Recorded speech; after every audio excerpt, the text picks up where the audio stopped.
अगर आप ऊर्जा के इस आयाम को सक्रिय करते हैं तो जीवन के अन्य आयाम खुल जाएंगे। एक चीज यह है कि क्या आप उन आयामों के लिए तैयार हैं। कुंडलिनी योग मूल रूप से सबसे जोखिम भरा योग है। मैं जोखिम भरा इसलिए कह रहा हूं क्योंकि यह सबसे शक्तिशाली भी है। अगर आपको गहरी खाई में कूदना है तो या तो आपको पागल होना चाहिए या आपको किसी पर जबरदस्त भरोसा होना चाहिए।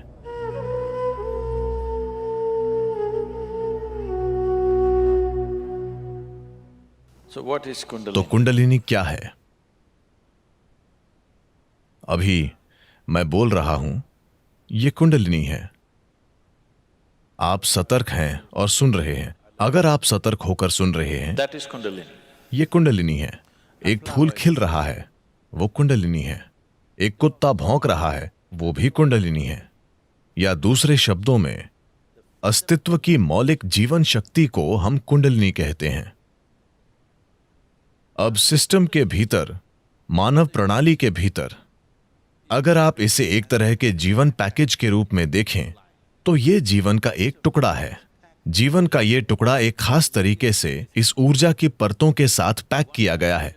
ऊर्जा का एक आयाम तुरंत जीवित हो जाता है क्योंकि यह आपके अस्तित्व की प्रक्रिया के लिए जरूरी है। ऊर्जा के अन्य आयाम तब तक जीवित नहीं होंगे जब तक आप उनके बारे में कुछ नहीं करते, जब तक आप उनके बारे में जागरूक नहीं हैं और उन्हें एक खास तरीके से सक्रिय नहीं करते, तब तक वे अस्तित्व में नहीं आते। वे शांत रहते हैं। निष्क्रिय ऊर्जा उस ऊर्जा से बहुत बड़ी है जो अभी उपयोग में है। अपना जीवन चलाने के लिए, एक भौतिक जीवन को पूरी तरह से जीने के लिए, एक पूर्ण भौतिक और बौद्धिक जीवन जीने के लिए आपको चक्रों में से बस 21 चक्रों को सक्रिय करना जरूरी है। इन 114 में से अगर 21 सक्रिय हैं तो आप पूरा जीवन जिएंगे। आप किसी भी कमी को महसूस नहीं करेंगे। आप एक पूरा भौतिक जीवन जिएंगे।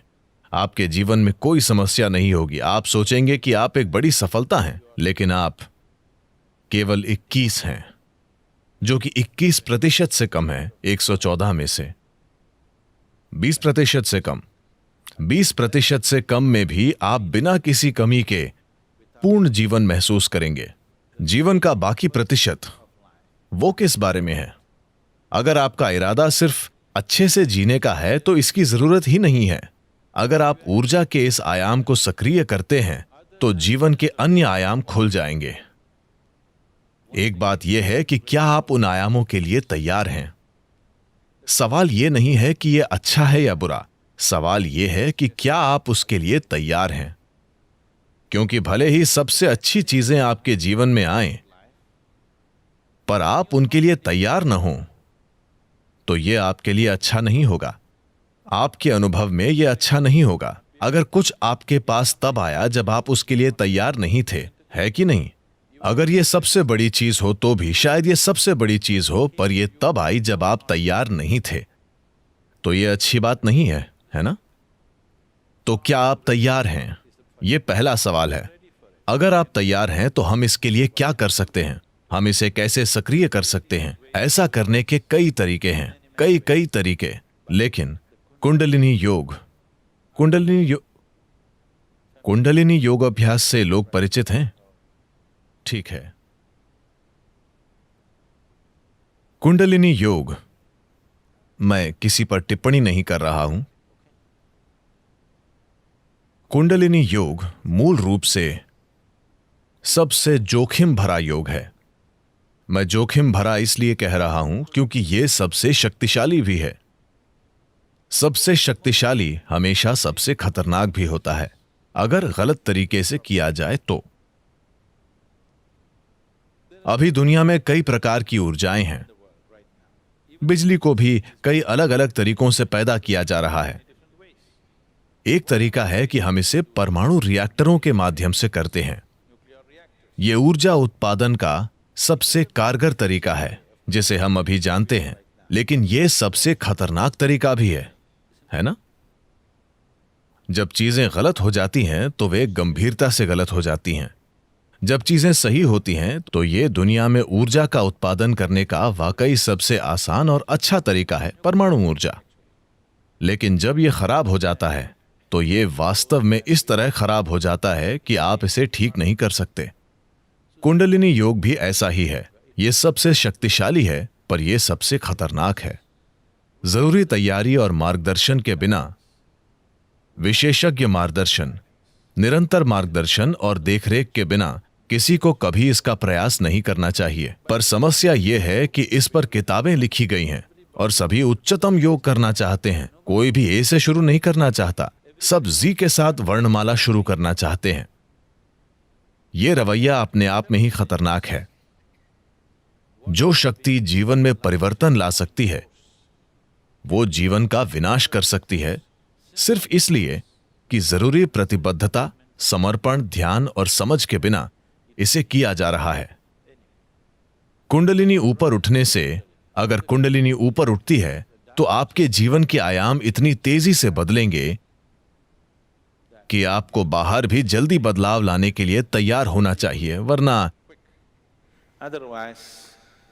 चीजें बड़े पैमाने पर बिखर जाएंगी। शास्त्रीय यौगिक परंपराओं में हम पारिवारिक स्थितियों में रहने वाले लोगों को एक प्रकार का योग सिखाते हैं। एक अन्य प्रकार का योग है जो हम तपस्वियों को सिखाते हैं। ईशा में हमारे पास दोनों रूप हैं। हमारे पास तप योग है और सामान्य योग भी है। हम आपको तपस्वी योग कभी नहीं सिखाएंगे। यह योग का सबसे शक्तिशाली तरीका है, लेकिन इसमें अनुशासन और फोकस की जरूरत होगी जो आप अपने सामान्य जीवन में नहीं कर पाएंगे। अगर आप उस तरह का योग करते हैं तो यह आपके बाहरी जीवन को तुरंत तोड़ फोड़ देगा। अब यह योग आपके जीवन में जोड़ तोड़ करने के लिए नहीं बनाया गया है, यह आपके जीवन को बेहतर बनाने के लिए बनाया गया है। जब जीवन बेहतर होता है, जब चीजें बेहतर होती हैं, आप अधिक पैसा कमाते हैं, आपका बिजनेस बेहतर हो रहा है, आपका पेशा बेहतर हो रहा है, आमतौर पर दुर्भाग्य से परम की तलाश करने की आपकी लालसा धीमी हो जाती है। हाँ, तो वास्तविक अर्थों में यह तरीका अच्छा नहीं है, पर यह आज की दुनिया में काम करने का एकमात्र तरीका है, और यह एकमात्र तरीका है जो अधिकांश लोगों के लिए कारगर होता है। बहुत कम लोगों के लिए हम इसे अन्य तरीकों से कर सकते हैं। हम इन सभी चीजों को दरकिनार कर सकते हैं और बस बहुत ही शक्तिशाली तरीके से काम कर सकते हैं, पर यह उनके आसपास के सभी सामाजिक ढांचों को खत्म कर देगा जो हर किसी के लिए अच्छा नहीं है। तो ये विभिन्न आयाम हैं। अगर कुंडलिनी योग का अभ्यास करना है तो आपको एक निश्चित प्रकार के वातावरण में होना चाहिए। आप सामाजिक परिस्थितियों में रहकर कुंडलिनी योग नहीं कर सकते, वरना कुंडलिनी योग के नाम पर आप कुछ सरल कर रहे हैं, क्योंकि कुंडलिनी योग आपको कुछ दिनों के भीतर बदल सकता है। अचानक अभ्यास के 2 दिनों बाद ही आप अपने ही घर में एक अजनबी की तरह महसूस करेंगे, क्योंकि यह आपके बारे में सब कुछ बदल देगा। क्या हम कुंडलिनी ऊंचा उठा सकते हैं? हां, हम कर सकते हैं। एक तरीका यह है कि मददगार माहौल बनाया जाए ताकि यह धीरे धीरे बढ़े। दूसरा तरीका इसे इस तरह भड़काना है कि यह जल्दी से बढ़ जाए। अगर यह जल्दी से बढ़ जाती है तो सब कुछ नाटकीय रूप से बदल जाता है। अगर यह धीरे धीरे बढ़ती है तो बदलाव धीरे धीरे होगा। आप समय के साथ बदलाव संभाल पाएंगे। लेकिन अगर यह बहुत जल्दी होता है तो आप बदलाव संभाल नहीं पाएंगे। ऐसा लगेगा जैसे चीजें बिखर रही हैं। तो ऐसा करने के अलग अलग तरीके हैं। कितने तरीके हैं? बहुत सारे तरीके हैं। मैं सभी तरीके नहीं बताऊंगा। ऐसा करने के कई तरीके हैं। मूल रूप से इसे करने के 112 तरीके हैं। 112 तरीके हैं जिनसे आप इसे अपना सकते हैं। आधार से इसके लिए आपको ढांचे को जानना होगा, वरना यह बहुत लंबा हो जाएगा। इन 114 चक्रों में से 7 ऐसे हैं जिन्हें हम 7 आयामों के रूप में पहचानते हैं। इनमें से 6 शरीर के भीतर हैं, एक भौतिक शरीर के बाहर है। इसलिए अगर आप इन 112 तरीकों को अपनाते हैं तो आप 6 चक्रों को संभाल लेंगे, 7वें को आप संभाल नहीं सकते। 112 तरीके हैं जिनसे आप एक चक्र को प्राप्त कर सकते हैं, जिसे हम आज्ञा कहते हैं। लेकिन आज्ञा से सहस्त्रार तक कोई रास्ता नहीं है। इसका कोई तरीका नहीं है। आपको बस एक खाई में कूदना है। अगर आपको खाई में कूदना है तो आपको पागल होना चाहिए या आपको किसी पर जबरदस्त भरोसा होना चाहिए। कोई व्यक्ति कूदो कहता है और आप कूद रहे हैं क्योंकि आपको किसी पर इतना गहरा भरोसा है। लेकिन जब वो जंप कहता है तो ये आपके लिए अच्छा ही होगा। आप बस एक बिना तल के गड्ढे में कूद जाते हैं। तो मूलाधार से आज्ञा तक की यात्रा, वहां पहुंचने के 112 रास्ते हैं, पर वहां से वहां तक कोई रास्ता नहीं है।